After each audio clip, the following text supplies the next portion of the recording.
Sa lilim ng kabundukan, Disyembre 1941, habang ang dagat sa Hilagang Luzon ay nilalamon ng mga barkong pandigma ng Imperyong Hapon, ang balita ng digmaan ay dahan-dahang umaakyat sa kabundukan mula Apari at Vigan pataas sa mga likulikong daan ng Cordillera sa mga bayang tahimik tulad ng Bontoc, Kiangan, Banawe at Lagawe.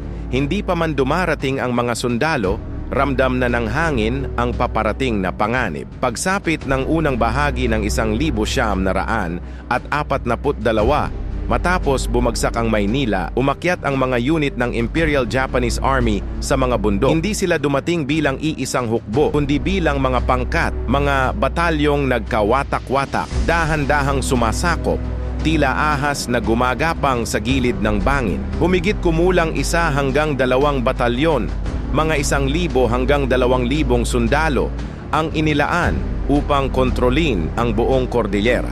Sa ilalim ng utos ng Lieutenant General Masaharu Homa, ang mga opisyal na Hapones, mga colonel at major ay nagtatag ng mga kampo sa mga paaralan, munisipyo at patag na bahagi ng bundok. Sa Bontoc, itinayo ang sentrong kampo.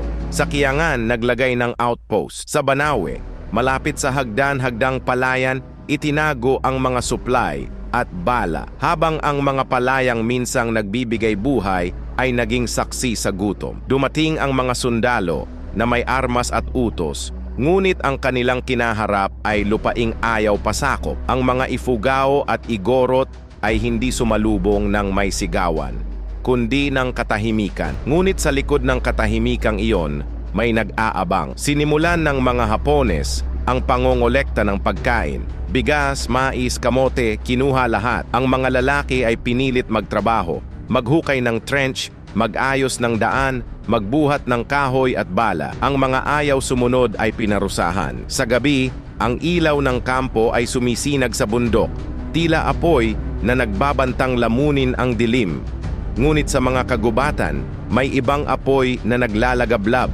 Ang ilang kabataan ay naglaho sa mga baryo, sinasabing nagpunta sa kabilang bundok, ngunit ang totoo, sila'y sumapi sa mga gerilya ng USA-FFA. Sa bawat yabag ng sundalong Hapon, may matang nakamasid.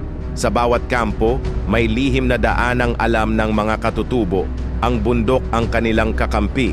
Naging parusa ang Cordillera sa mga mananakop. Hindi kailanman ganap na napasunod ang mga Ifugao.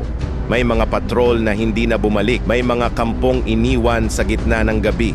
Ang takot ay hindi na lamang nasa mga Pilipino.